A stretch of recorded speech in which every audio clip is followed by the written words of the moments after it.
Hablaremos esta noche de los tempestarii. Vamos a ver quiénes son. Muchas veces hemos tomado el libro de James Frazer, que se llama La Rama Dorada, para contar asuntos relacionados con ciertos poderes que los humanos tenían sobre el sol, el viento y las lluvias. Hoy hablaremos de eso. Los tempestarii son unos tipos que tenían unos poderes que ya describiremos. Digamos que en varios sitios del mundo se ha creído posible el manejo meteorológico por parte de los mortales. En la India, algunos brahmanes se sometían a ciertas reglas para atraer la lluvia. En principio, debían aprender un himno del Samaveda llamado Canto de Sakvari, que versaba acerca del arma más poderosa de Indra, el rayo.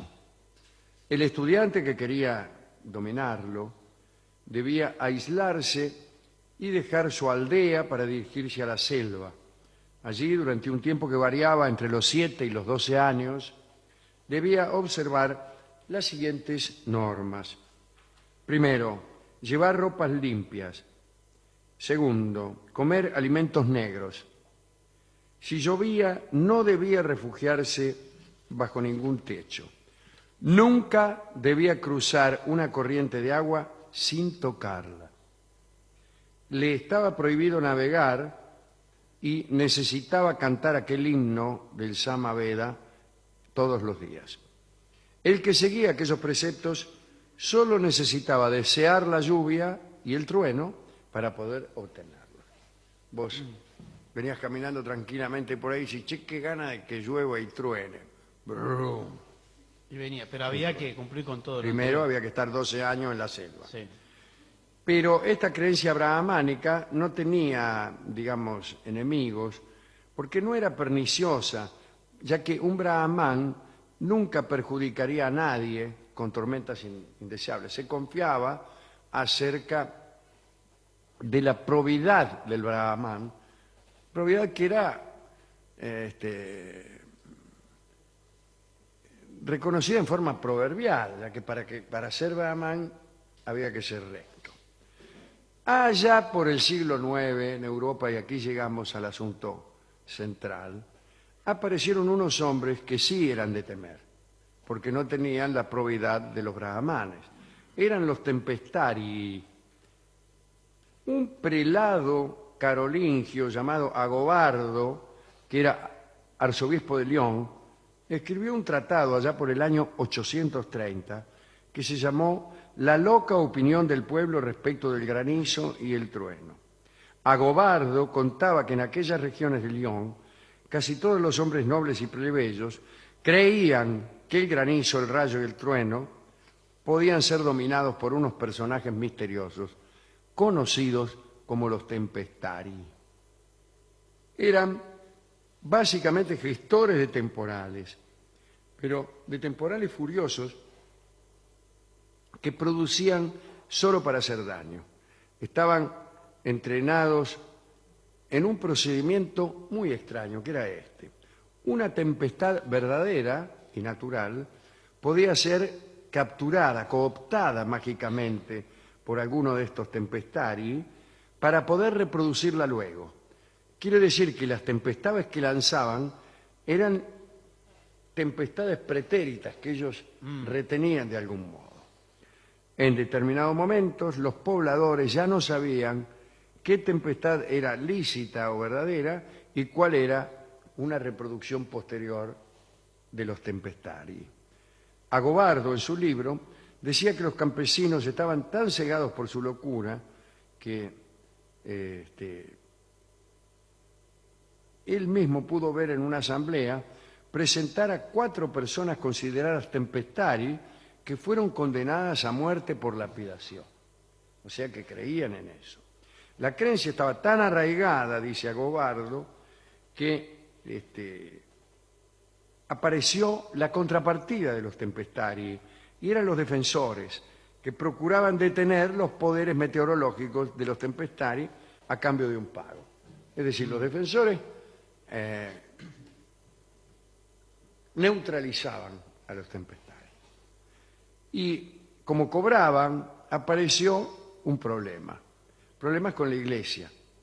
El papel benéfico de los tempestari, no de los tempestari, de los que te defendían contra los tempestari, los defensores, se asimilaba finalmente al de los sacerdotes, que también recibían una porción canónica prevista por el derecho de la Iglesia. Es decir, por ahí vos les dejabas una limosna al sacerdote para que rogara al cielo para que no se produjeran tempestades. Pero sucede que estos defensores eran más eficientes, o la gente creía más en ellos que en los sacerdotes.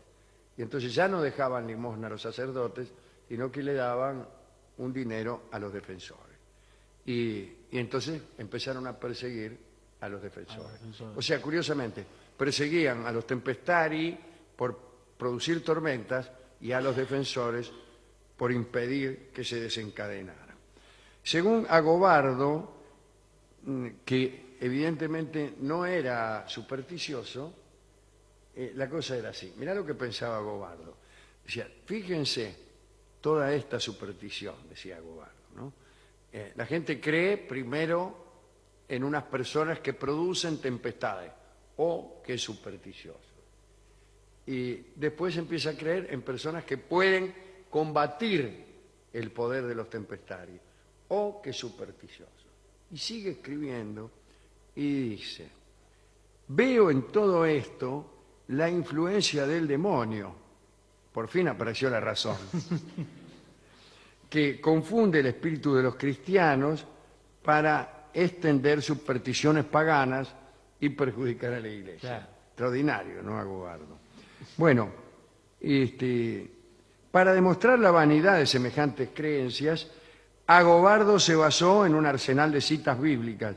Decía que si el poder de los tempestari era real, debía encontrarse alguna prueba en las Escrituras. A eso le llamaba pensar, ¿no?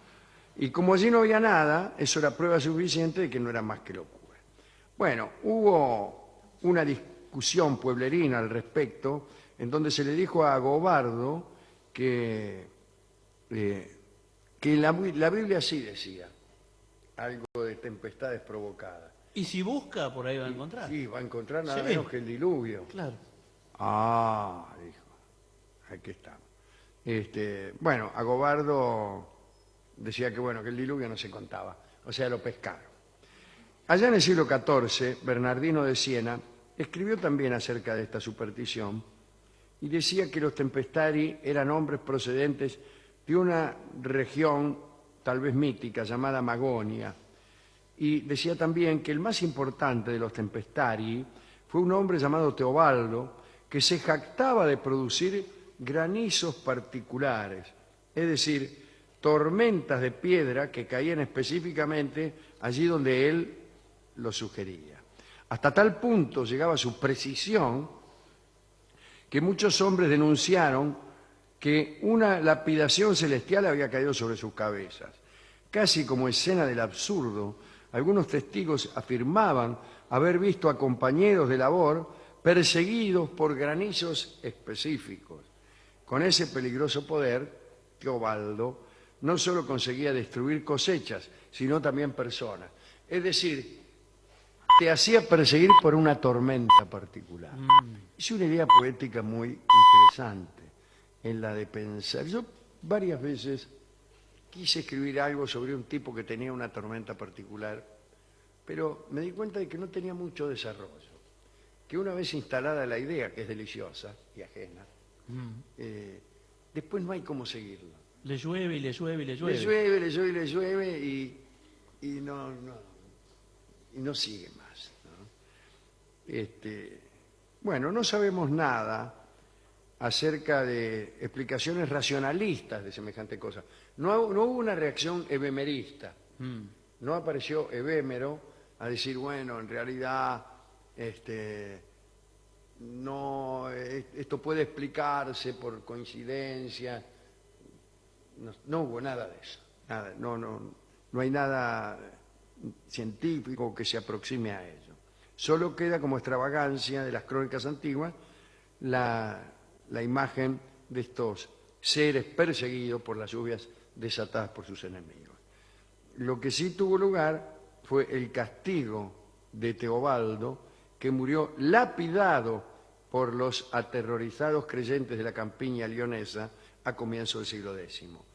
No lapidado con granizo, sino No. con piedras verdaderas, con rocas, ¿no? Esta es una pequeña historia de los Tempestari y también de los antecedentes que hay acerca de personas capaces de influir sobre el clima. Aquí, recuerden ustedes aquel que había hecho la máquina que hacía llover, a ver si me acuerdo, se llamaba Baigorri Velar. Muchos de ustedes habrán oído hablar alguna vez de Baigorri Velar, ¿no? Que cada tanto aparecía, esto fue en el siglo XX, ¿no? Cada tanto aparecía y anunciaba que iba a hacer caer lluvia en tal o cual lugar. Solían llamarlo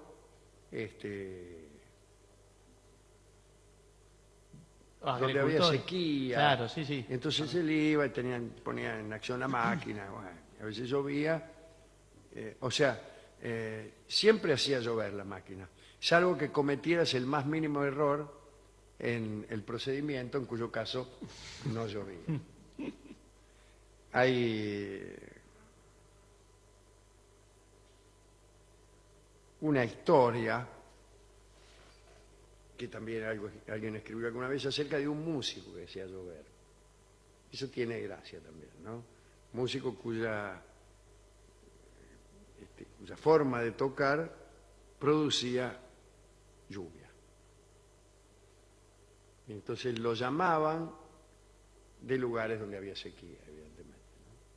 Entonces ahí iba y tocaba el tango El Aguacero, que es este.